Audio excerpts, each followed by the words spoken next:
อ่ะทักทายสบายดีนะทุกคนกลับมาพบกันนี่แหละวันนี้เนาะวันนี้ก็ยินดีต้อนรับเข้าสู่การเดินทางคือเก่าการเดินทางของเฮาอีกนะวันนี้นะเดี๋ยวเฮาสิเดินทางไปเมืองอัศพรเนาะบ้านอายบ้านดงสารนั่นแหละเนาะก็วันนี้ก็ไปอยู่3-4คนนะตอนนี้เจ้าท่าเขาเจ้าเติมน้ำมันอยู่เนาะเจ้าท่านมันลุงหาแล้วก็หมู่พร้อมเนาะเจ้าเติมน้ำมันอยู่ในปั๊มนี้เดี๋ยวเขาเจ้ามากก็จะได้เดินทางต่อนะติดตามการเดินทางของเฮานะเหมือนนี้นะโอเคนะทุกคนมีสหายมากไปน้ำอีกน้องเหมือนนี้เนาะ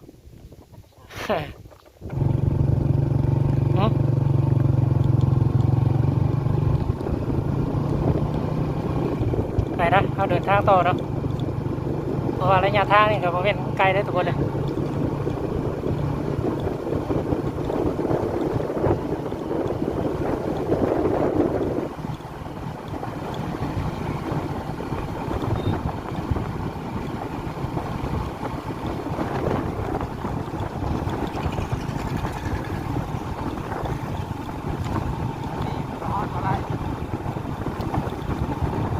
ยังไก่ยังไก่ยังบริครึ่งไงอ่ะ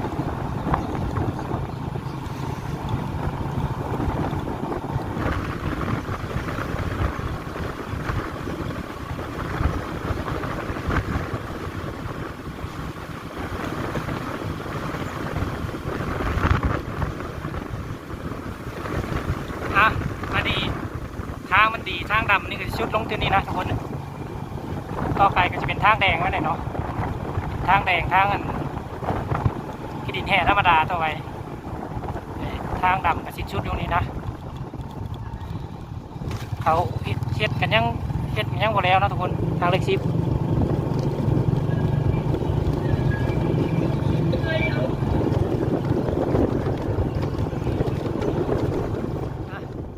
ตอนนี้เขากับไก่บ้านนาคำมานะ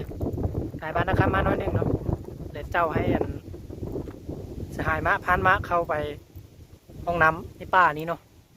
แล้วกระทาอันมูอีก2 คนมานะยังบ่มาเนาะทางหลังตั้งแต่เขาเจ้าใส่น้ำมันแล้วก็ยังไม่เห็นกายมาเลยเดี๋ยวกันเจ้าทาเขาเจ้าเลยเนาะแล้วเขาก็จะได้เดินทางต่อเขาเจ้ามาก่อนแล้วก็สหายมาออกมาเด็ดป่าทางก็ยังไกลนะทุกคนเลยทางยังยาวไกลอีกยังบริเครื่องเลยเนาะที่ตามไปแล้วทำงานเดินทางเขามานี่เขาก็มีหมู่เดินทางไปน้ำได้ไหมนี่อันนี้เป็นหมู่แล้ว สหายไก่โตเขา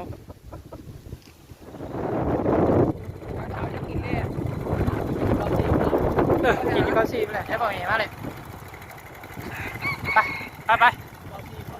เล่นตำลังด้วย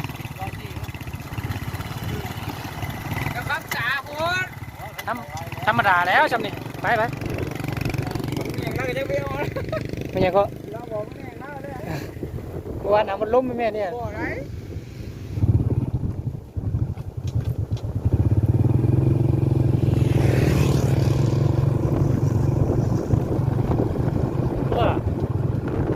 ขับโบดเนี้ยป่ะ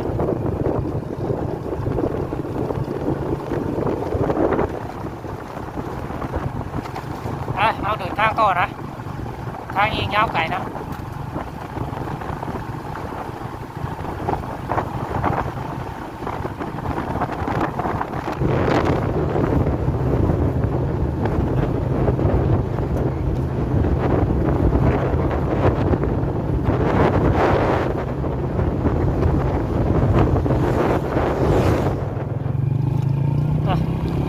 มานี่ก็ฮอดบ้านนะแค่น้อยนะทุกคนเบิ่งตัวนานี่มีบุญเนาะทุกคนเป็นจักบุญบ้านเขาจักเห็นเขาเจ้ารัดติดตรงไหมเนาะบุญบ้านนะแค่น้อยอะไร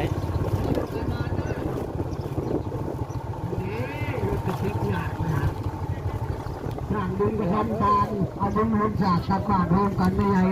ให้อยู่ดีมีแห้ง ชาของพาได้ต้องนำมาไหลตกไปบ่ไม่ทานไปแล้ว ไปเหลือตกไป ทานมือเศร้าไหลขึ้นมา ขายดอกไม้ผู้สาวโอ้มีผู้สาวขายดอกไม้นี่เนาะ ไหลมาอมเจ้าเงิน บุญยัง ไหลมาคือน้ำ บุญยังไง ให้มัน บุญของเขา เงินเจ้า มานี่เห็นพระเจ้าโรตีดอกไม้นะ เป็นบุญประจำปีแม่นบ่ ว่าหลังพนมศาสตร์ตักบาทบุญจะทำให้คุณได้ไงดิจะช่วยให้มันให้ไปมาทำมาประคองให้ดูดีไม่เองนอนหลับจะได้เงินพันนอนฝันจะได้เงินหมื่นนอนตื่นจะได้เงินแสนแบนมือไม้ได้แก่มันนี่สุดตื่นอย่ามาทานมาอย่ามาต้องให้คำไม่คุ้มแก่ เป็นบุญบ้านนักแค่นะทุกคนเลยให้มีผู้สาวตีดอกไม้น้ำเนาะนี่เป็นบุญประเพณีบุญของเขาบุญประจำปีเนาะ คำคุณชาโถ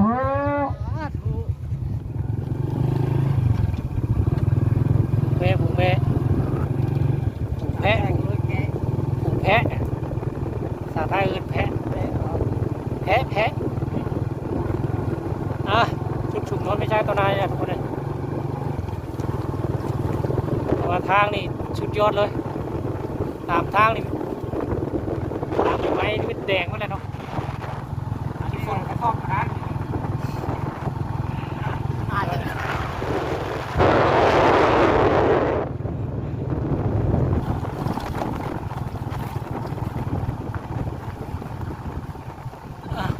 เอาแวะเติมน้ำมันก่อนเนาะไปเติมน้ำมันแล้วเดินทางต่อไป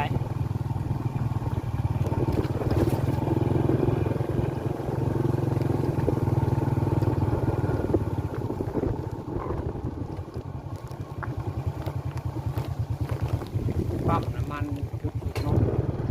อ่ะเติมน้ำมันแล้วเดินทางต่อนะทุกคนเดี๋ยวไปเจ้าเบิ่งว่าเขาลุงหาผู้สองคนไปก่อนนั่นกับเจ้ากินข้าวหรือเปล่าเนาะถ้าพระเจ้าครับก็เดินทางต่อเลยว่าเติมน้ำมันแล้วครับตอนนี้เขาก็อยู่เลยจุดสุ่มโน้นไม่ใช่นะหรือว่าจุดสุ่มเก้าสี่ที่เขาเลยนะครับ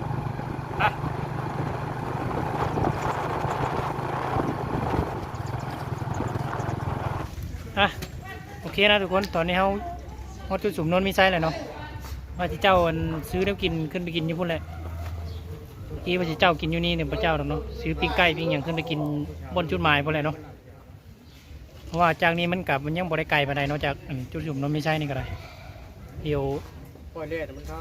ถ้ากันซื้อปิ้งไก่ปิ้งอย่างขึ้นไปกินก็เนาะ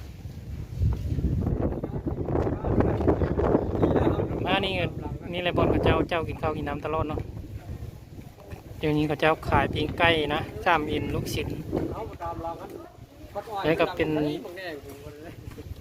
ตลาดน้อยเนาะขายเครื่องทรงเสื้อผ้าเกือบมีครบหมดทุกอย่างอย่างนี้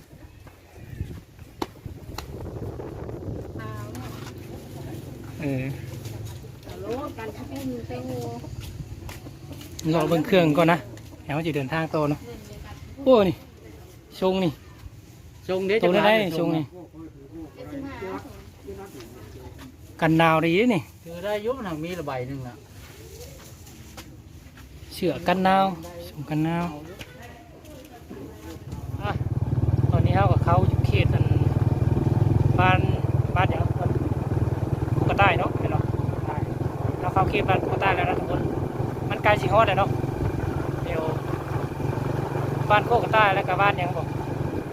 บ้านยังไงนี่นะทั้งตอนนี้เป็นผู้นะทุกคนเลยก็เห็นผู้เลยเนาะงาม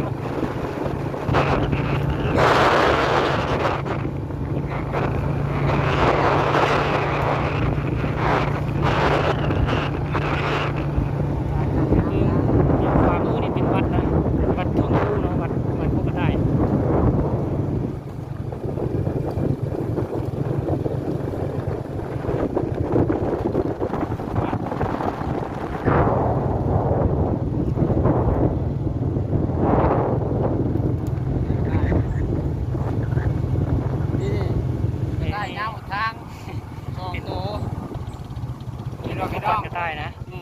ไปหัวก็ตั้งก็ได้ญาติไปครับเดินทางต่อนะกายอะไรกายใช้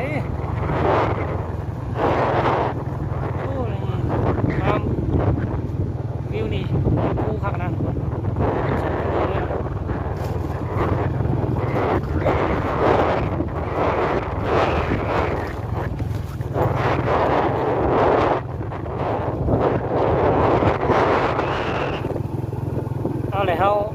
มาฮอดบ้านแล้วนะทุกคนฮอดบ้านแล้วนะบ้านหนองสามเนาะ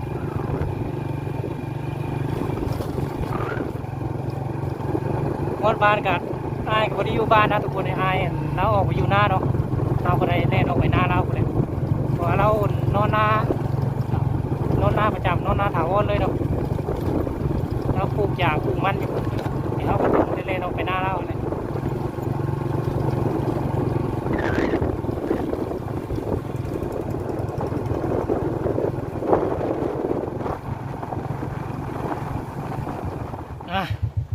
นี่เขาก็มาฮอตทางเวน่า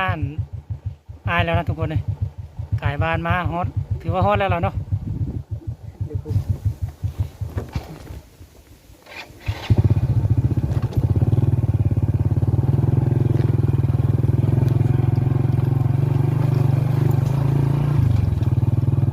โอ้อยู่ทางเวน่านะ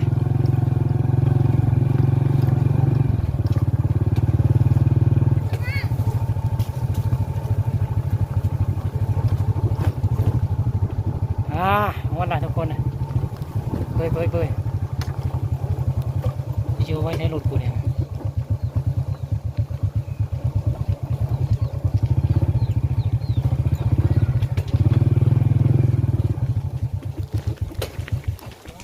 นี่ก็ตัวมาใช้บ่ได้ไปต่อคุยมา ฮอตแล้วนะทุกคนทุกคนเลยเขามาฮอตเที่ยงแล้วก็กินข้าวกินน้ำแล้วรถป้านี่ว่าสิไปบุญเนาะเพราะว่าพระเจ้าว่ามีบุญช่วงหัวเนาะเขาก็เลยสิไปลินบุญเมื่อก่อนแต่กับบุญว่าสิทัดเขาช่วงหัวหรือบ่แล้วเนาะไปเบิ่งกันปะนี่นะทุกคนบุญก็อยู่เมืองไซบัวทองแขวงขมวนอยู่ได้เนาะโอ้โหชื่อบ้านอย่างบ้านแกงจอนปะในความเซ่พระนั่นเนาะนี่เขาก็มาฮอตทางลงเซแล้วนะพาไปพระนั่นเนาะมาไปเมืองไซบัวทองแขวงขมวนแล้วมากันมาหาหนูมาขอลาที่การสั่งสบายนะโลนี้เป็น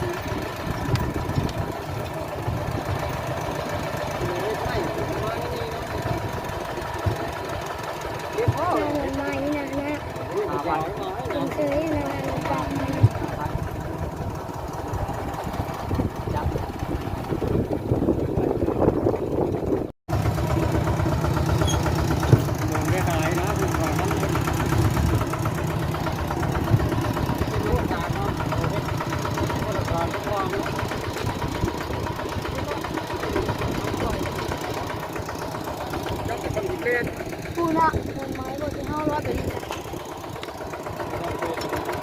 ใช่ไหมล่ะเนาะจับคนถึงจะหักแรงบาเลย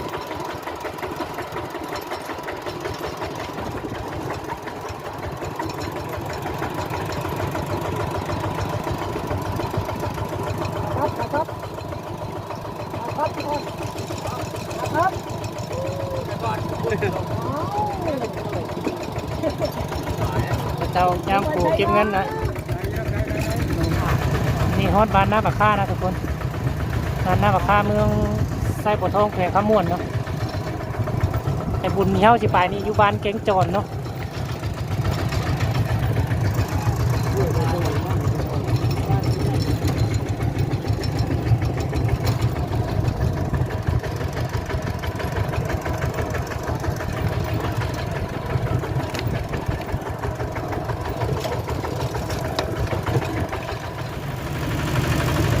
ทางโค้งนะ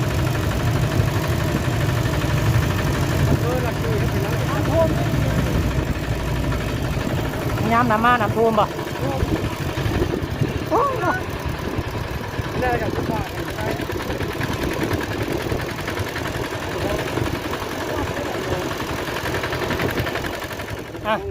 ทุกคนเรามาฮอดงานแล้วนะเดี๋ยวเขาจะเดินย่างเข้าไปเบิ่งงานเนาะงานบุญงานบุญวิชังเขาบุญวิชังกันเทนะ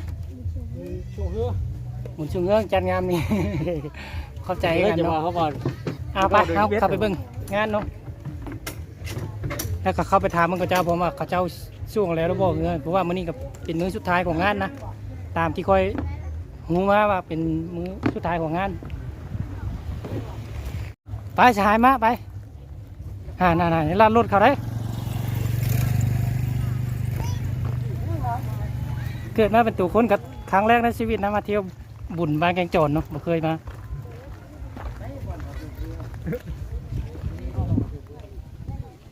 ข้าเจ้าช่วงแล้วหรอปะ มาใช่ไรครับไปบ่ อันโมเมนต์ข้าเจ้าเสียนั่นบ่ใช่ไหม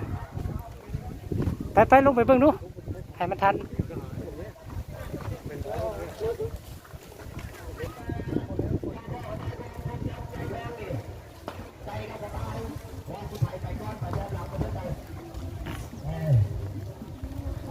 คือได้สิปูด อืม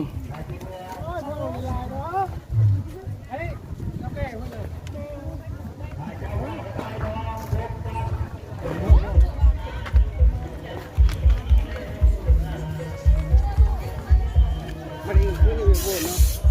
อืมมาได้คืนมาได้คืนนี่มาได้หนึ่ง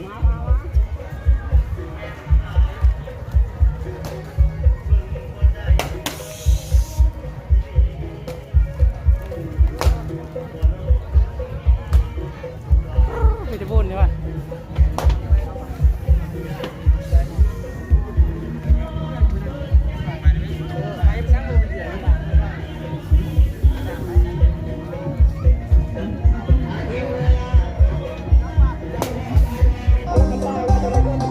คนของกลางลายอยู่นะทุกคนเลย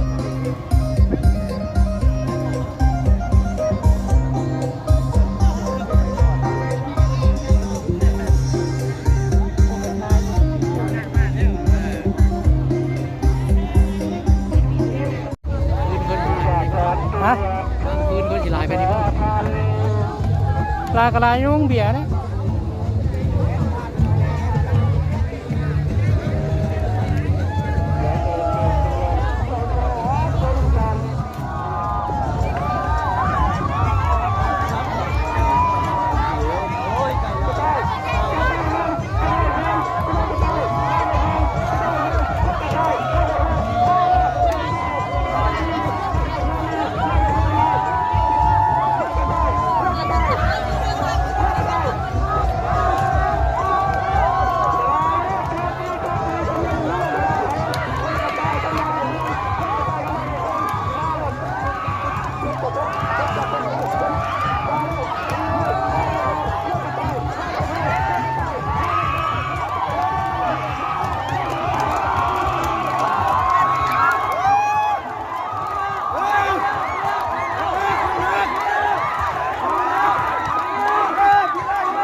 ตอนนี้ก็จะเป็นพ่อเป็นห้องเนาะห้องชนะเลิศเดี๋ยวก่อนคู่ก็นั่นเป็นห้องชิงที่3กับดาวเบานะอันนี้เป็นห้องชนะเลิศนะติดตามเบิ่งทุกคนชูชีของเราอยู่ที่นี่เบิ่งประตูวนหมู มันจะเกินแล้วอ่ะดูดิดูดีดูดี เอาชูชีนะคนจำกันผู้ดีประตูตลาดมันแก้เล็บคนแห้งแล้วด่างจิโป้แล้วเนาะเอาเลยแม่ทางนั้นน้ำของเราอยู่ทางนั้น น้ำนี่ชูชีตรงนี้น้ำแล้วเฮ้ย น้ำแล้ว เงียบดแห้งล่ะทางนั้น มันยังย่อย มาเท่านั้นนั่นดำ ที่นั่นดีนะมีนะคืออะไรหมด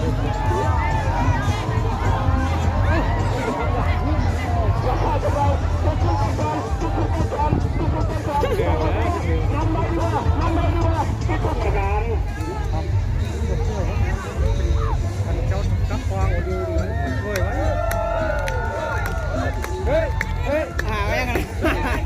อาการก็อย่างนี้ไม่นะ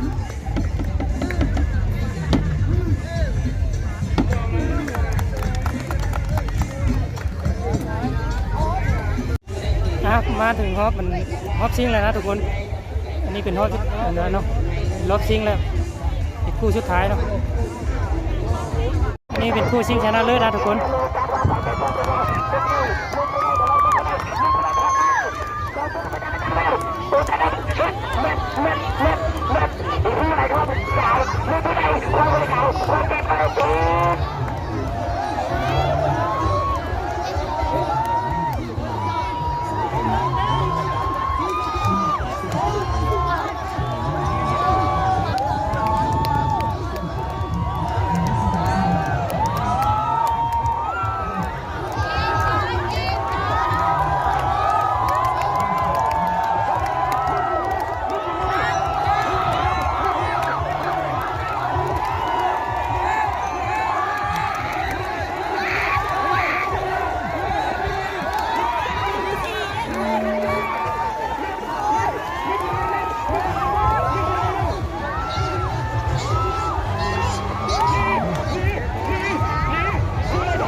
ตอนนี้โยนโป่งโหงนะโอ้ยกันเย็นกันเย็นโอ้ยพอกับพี่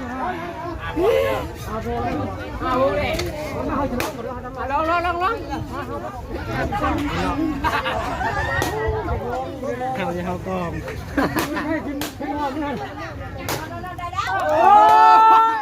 มันก็แล้วเท่านั้นแหละ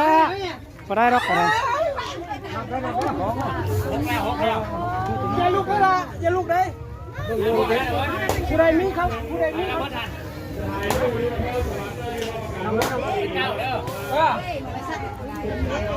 ดูเบิ้งได้หรอดูเบิ้งดีเลยรับแล้วแม่มันหมดรับแล้วตอนนั้นโหมันตาเราไว้เลยแค่เอาตรงนี้พี่น้องผมเอาดีมันลบเองมันเนาะมันสิไปเข้าลบเองโยนขึ้นมาโยนขึ้นสูงพอ